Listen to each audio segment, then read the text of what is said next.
Good afternoon, ladies and gentlemen. My name is Nemeka Onyeka Oderi. I'm here to submit emphatically that we don't need to borrow the dollar to defend the erosion of the value of the Naira against the dollar. It is foolishness.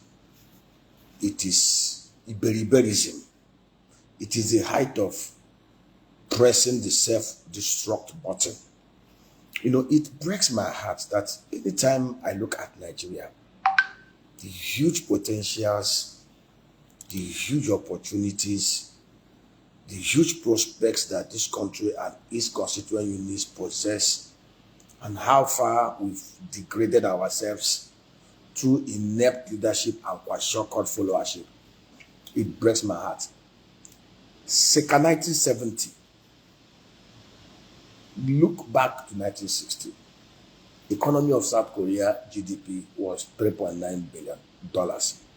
Economy of Nigeria, economic size, $4.3 billion size. 1970, South Korea economy sized at $9.3 billion. Nigeria economy, $12.3 billion.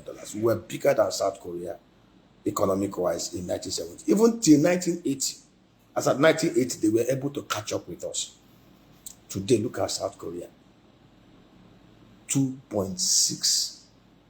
Look at South Korea. $1.71 trillion sized economy. Look at Nigeria. Less than $200 billion. 220 unproductive human beings lumped together in a landmass of 923,000 square kilometers. A country so blessed by God. If you bring the South Koreans and put them here, they will build a $20 trillion economy using the latent resources and things that God has deposited there. It sickens me. The news out there, we borrowed $8 billion. We used $8 billion to defend the Naira.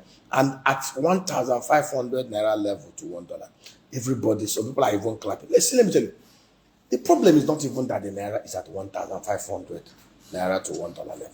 The problem is that we have refused to do the right things. We have refused to be a productive economy. We have refused to do the right thing. Let me tell you, between 1960 to 1970, even during the Civil War, the Nigerian currency, then the pound, was far very stable against the US dollar. In fact, in 1970, the Nigerian pounds then moved from 0.65, from 65 pence to $1 to 57 pence to $1. Fact check me.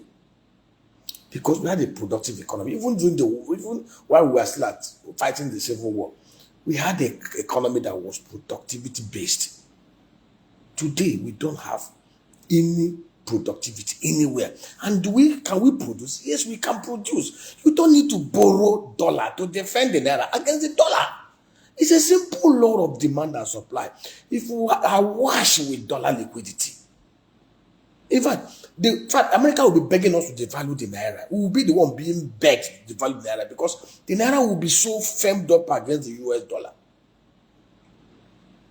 Look at Norway. Look at United Arab Emirates. Look at Singapore. Do you know that as of 1980, the Singaporean dollar was $1.60 to the US $1.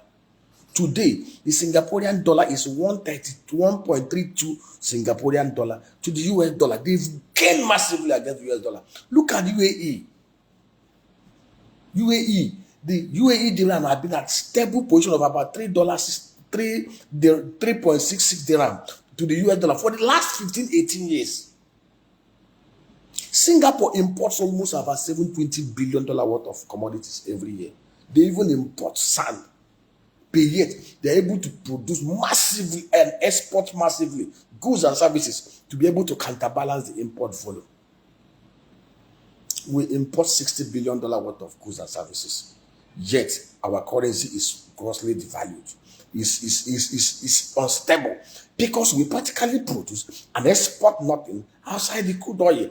And this is one country that ticks the right boxes to produce and export nothing less than $3 to $350 billion worth of non-oil resources if we're serious people. So I was looking at the books of Nigeria compared to, look at palm oil. As of 1965, we controlled 45% of the global palm oil supply. Today, it's a 72 to $82 billion sized market. Indonesia and Malaysia control 85% of that market. If we had not abandoned that market and followed fossil fuel, today we will be exporting nothing less than $38 billion from that sector. Look at rice.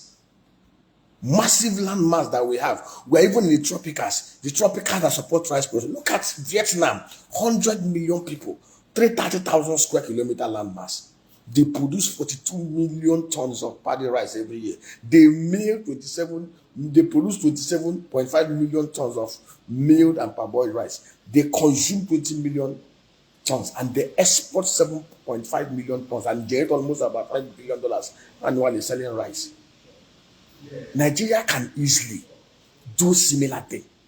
They cultivated 7 million hectares of land. If we decide today, out of the 64 million arable land mass that we have, if we decide today, out of the 8,800 electoral wards, we decide to map out 2,000 electoral wards where we have the rice belt from Kogi to Enugu to Abakaliki to Ebonyi to Anambra to Imo. In fact, in the southeast alone, we can decide to do 500,000 hectares. If we decide today to do clusters of 300 to 500 hectares rice agro parks, bring in the right irrigation technology, bring in the rice, the high yielding cultivars, bring in mechanized equipment under the missions, community, diaspora, private, public partnerships. Rice is something you can cultivate and harvest within 4 months. In 1 year, clusters, 300, 500 hectares under the missions, community, diaspora, private, public partnership arrangement that does not require anything from the government except providing security, providing infrastructure, providing commodity boards under a PPP framework. We will produce within the next 1 year 42 million tons of paddy rice, 27 million tons of milled rice. We will consume the 7.5 billion tons that are domestic consumption. We will export nothing less than 20 million tons to the rest of West Africa. We will generate $10 billion revenue as export revenue. We will create 20 million jobs. We can replicate the same thing on the palm tree, create new 500 hectares of palm plantation.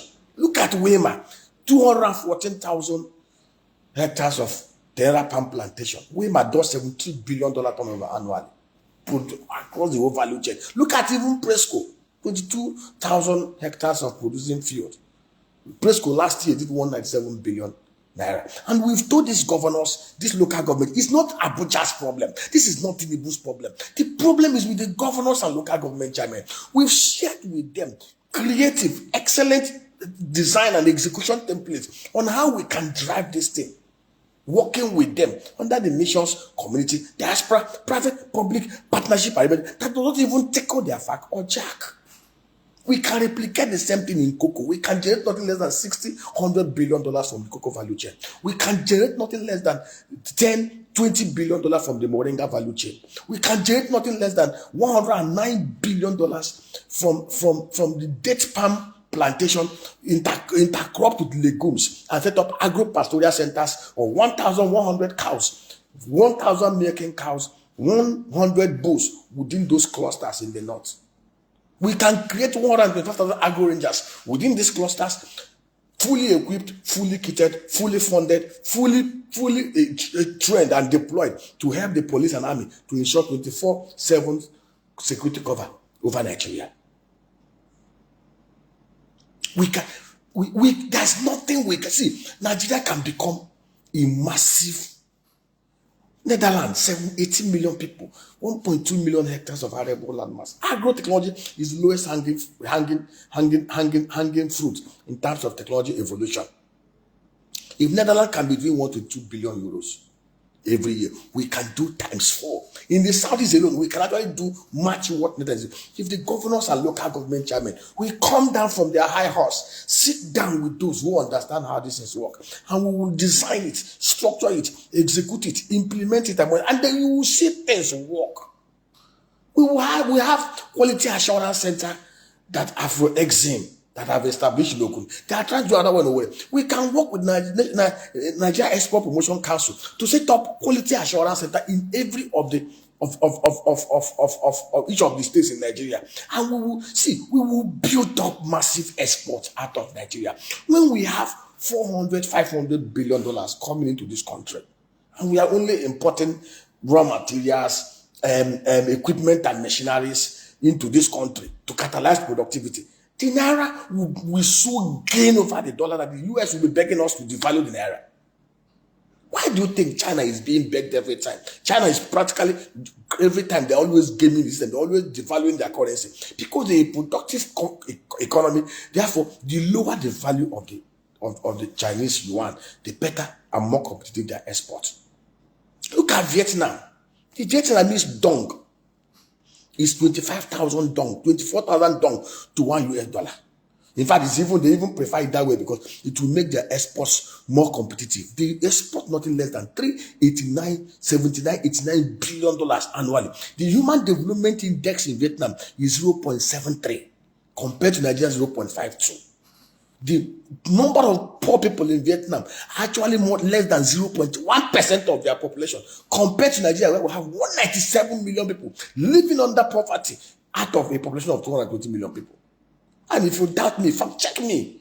The World Bank poverty threshold is $64.50. Apply the official rate of 1,520, and you will see clearly that anybody who earns less than 110,000 naira a month is poor. And we have a young population. In fact, the population of Nigeria that is less than 65 is over 211 million. If we put in the right structures, the right policies, the right programs, the right designs, we can unleash the 120 million workforce of Nigeria in such a very creative manner. None of us will earn anything less than 500,000 naira every month.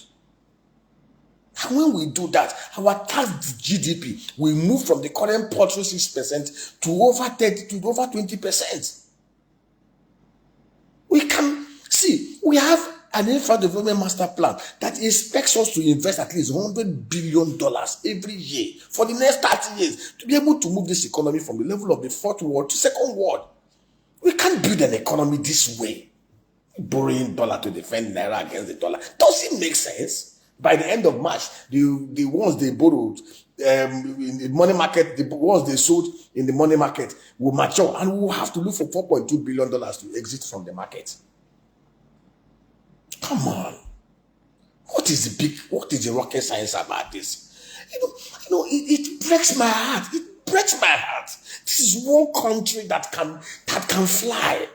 If Nigeria had followed the growth trajectory that we had between 1960 to 1970, head to head with Singapore, with South Korea, today we should be boasting of a $2.7 trillion economy. Look at ordinary Texas. The economy of Texas is 3.6 trillion. It's actually bigger than the whole economy of the whole of Africa at 3.4 trillion. Africa is waiting for Nigeria, but Nigeria is dead asleep, dead in coma. And for those of us from the land of the rising sun, we brag and call ourselves the Jews of Africa, the wise men from the land of the rising sun. What are we doing in the southeast? It breaks my heart. Look at what Michael Okpara did in 7 years. Fastest growing economy in the whole of the Commonwealth, growing at 9.5% per annum. Look at the revenue waterfall. He had more revenue coming in than any other region. He didn't have fossil fuel oil to do this. Look at what Simon Bakwe did in 4 years as governor. Look at what Lateef Jokonde did. At least are men that lived 50, 60 years ago. How much more those who live in a robotic AI age? The real information is at our fingertips. You don't reinvent the way. You only modify the existing. You only pick from what other people have done and modify it to suit your contemporaries' need. What is the big deal? Every time we're on air, we are talking, we are suggesting, we are putting in practice things we say people should do. And in the southeast, we can see no nation progresses without research and development. We've done the numbers. What is our young consumption? We can cover it times 5. What is our cassava consumption? We can cover it times 10. What is our tomato consumption? We can cover it times 10. What is our onions consumption? We can cover it times 10. What is our maize consumption? We can cover it times 10. What is our palm oil consumption? We can cover it times 5. What is our cocoa consumption? What is our beef and dairy consumption? We can cover it times 5. And we are blessed by God. We have the right sunshine, the right rainfall, the water bodies, everything. We don't have earthquake. We don't have the kind of thing. We don't have snow. We have the population. We have everything. In fact, God just took paradise and dropped it here in Nigeria. All that we just need to do is to put our brain, the brain He gave to us, to work. You can still make money, more money than you can ever think of. Being a right governor, being a right local government chairman. The little you steal, is the primitive stealing should stop. This primitive stealing should stop. We will show you how to creatively produce massively in your economy, create massive job. They build up the HGIs and still make so much money as governor and local government chairman beyond your imagination. Just open your eyes. God have mercy on us. God have mercy on us. God have mercy on us. Oh,